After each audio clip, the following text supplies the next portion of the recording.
We go live to the UN to see another statement from a head of state.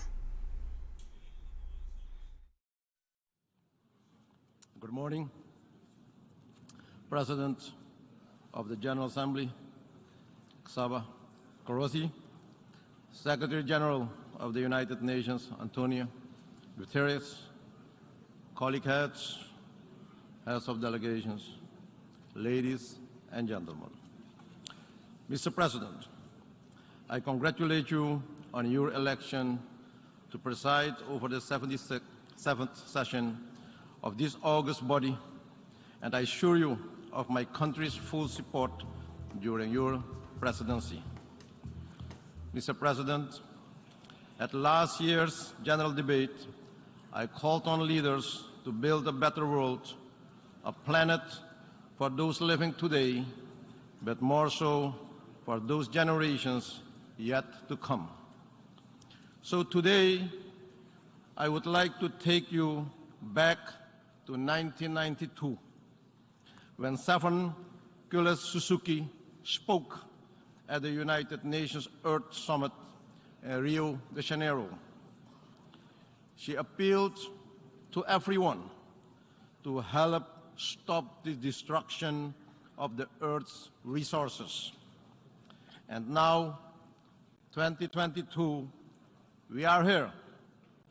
The current state of the world does not need another wake-up call. It is time for real action. And while some progress has been made, we have not yet been successful in overcoming the challenges. Meanwhile, the threats have been adding up. Economic recovery from the COVID-19 pandemic slowed. Worsening climate crisis with extreme weather events, biodiversity loss and ecosystems collapse, increasing levels of poverty and hunger, and yes, a humanitarian crisis.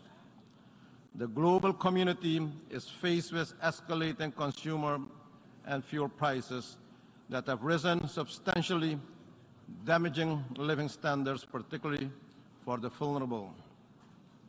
Therefore, I want you to take a moment and ask yourself, have we treated our Earth in a sustainable way? Are we better prepared for the next pandemic? Has access to climate financing improved? Have we addressed the root causes for the humanitarian crisis and unregulated migration? Have we ensured that the most vulnerable in our societies were lifted out of poverty and hunger? And have we provided for their needs? And we are taking enough actions together as one? Mr. President, Secretary General, colleague heads, we all can conclude that we are not ready and have not taken all the necessary measures. And as leader of my country, Suriname, a small country, one of only 3 carbon-negative countries in the world, I appeal to you today, let us uphold our firm commitment to international principles and international law by all when addressing the global challenges and threats. Today, I urge the United Nations to exert its important role and place in defense of these principles through meaningful dialogue and constructive engagement as tools. These developments will take us further from our shared objectives in 2030 Agenda for Sustainable Development and the promise of leaving no one behind. Mr. President, no country is immune to the climate crisis. Over the past months, Suriname has been affected by excessive rainfall, resulting in floods in many parts of the country. Due to the inflow of salt water, fertile agricultural land was adversely affected, causing economic loss and impacting food security and rural livelihoods.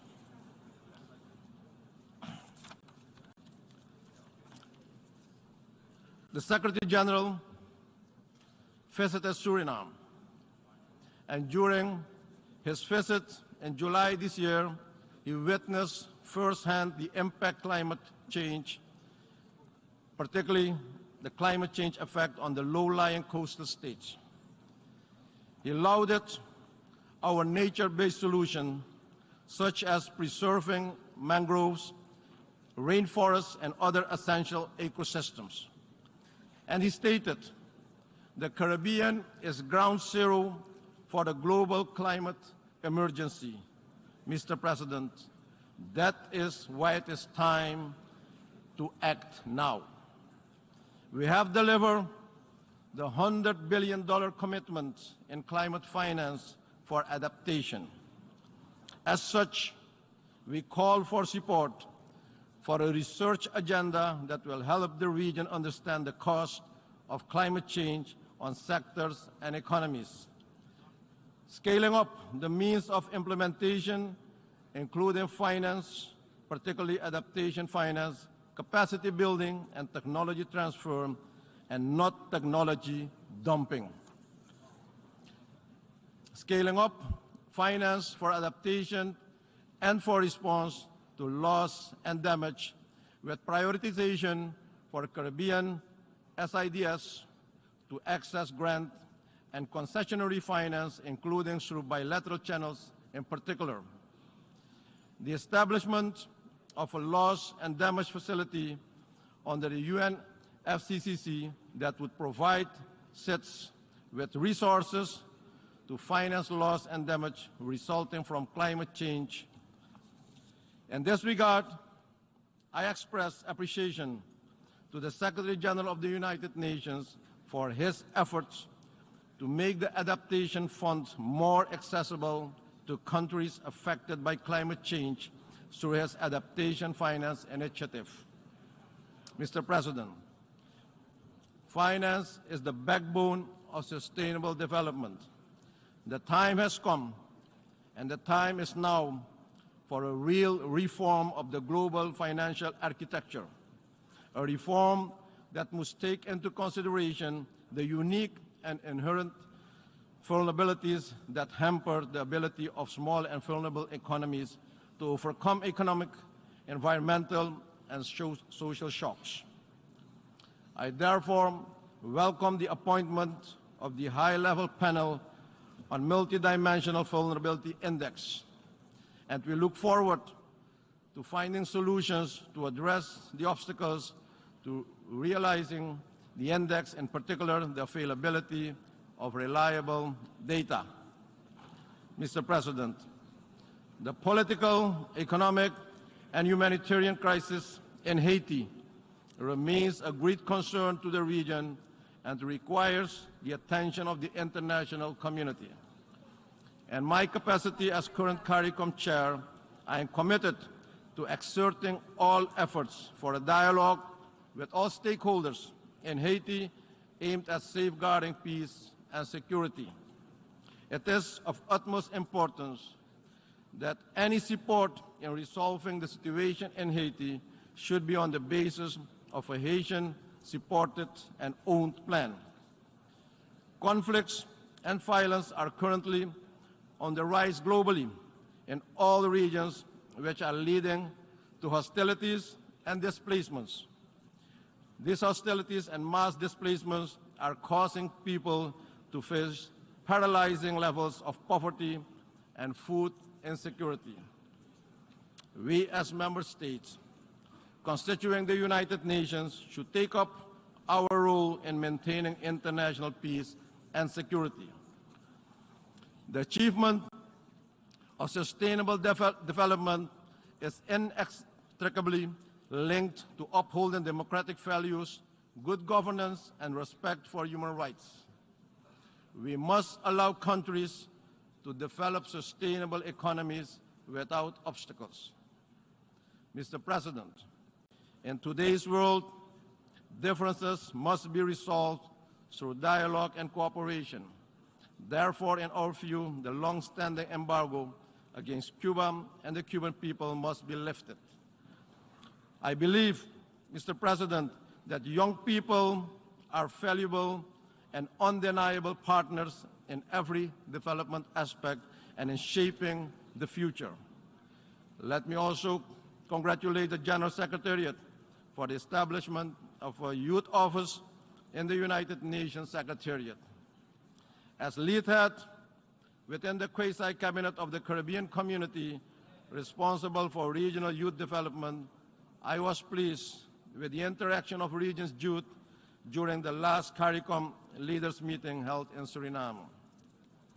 I commend them for taking the responsibility and inspiring their peers to not only demand a seat at the table, but also show up consistently.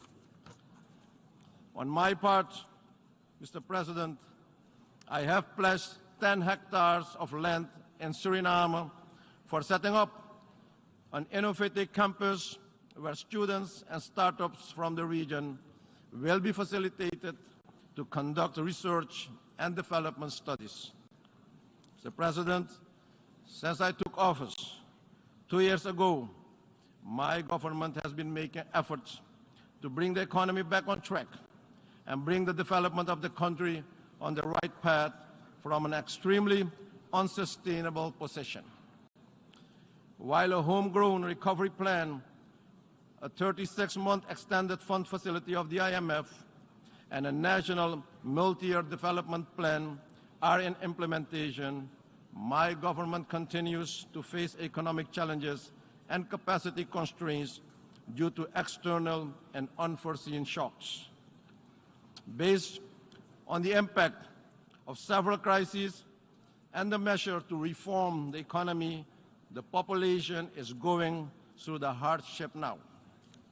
Therefore, international support in this regard is of utmost importance. Mr. President, to avoid further hardships and to bring some relief to the population, we have taken a decision to re-engage with the IMF to consider where the program can be adjusted to implement the program based on the current realities in the world and to minimize the social cost of this program. We appreciate bilateral and multilateral partners who have expressed solidarity and have provided valuable support to my country and people during these challenging times. Additionally, our goal is to attract investment, to improve productivity and capital allocation, which are critical for growth and poverty reduction. In conclusion, Mr. President, Secretary General, colleague heads, effective and consensus-based multilateralism is the only option for solving the interlocking challenges our world faces today. National solutions to resolve global problems have time and again proven to be ineffective and at times dangerous. Through global solutions with adapted local or national implementation, we should achieve the future we want. Mr. President, ladies and gentlemen, together we can, together we will, together we have, and together we are stronger. I thank you, and may God bless you all. Thank you. On behalf of the Assembly, we were listening to the statements of Chandrikapersad Santokhi, President of the Republic of Suriname. The head of state referred to COVID-19 aftermath and how it impacted all nations' living standards, but left unequal consequences to the poorest nations that were already in a dire situation prior to the pandemic. Santokhi urged UN to appeal to a meaningful dialogue as the only way to approach conflicts and to ensure equal development for all nations. He also spoke about climate phenomena China led to the loss of agricultural land due to the seawater levels rise, which leads to food insecurity in his country. Suriname's president stressed the Caribbean nations are suffering the hardest climate change impact and asked for more funding for climate change adaptation and response. He also stressed conflicts only lead to mass displacement, cripple economies, and a setback to people's development. He also said multilateralism is the only fair global solution and the only way to respect people's sovereignty and the right to development and sustainable development in the world. Also, all the heads of state are referring to global conflicts and also to all the ways that peoples can go to respect each other's religious beliefs, culture, and development. Many heads of state also refer to approachments to the conflicts by diplomacy and by dialogue, and not solving the conflicts through war that undermine people's rights to development, people's rights to future. Also, Suriname's president said peoples of the world, together they can, together they have, and together they can ensure a future. This is our words of hope, but also a call for unity of all the peoples of the world to ensure global and joint sustainable development and global and joint sustainable approach to the future.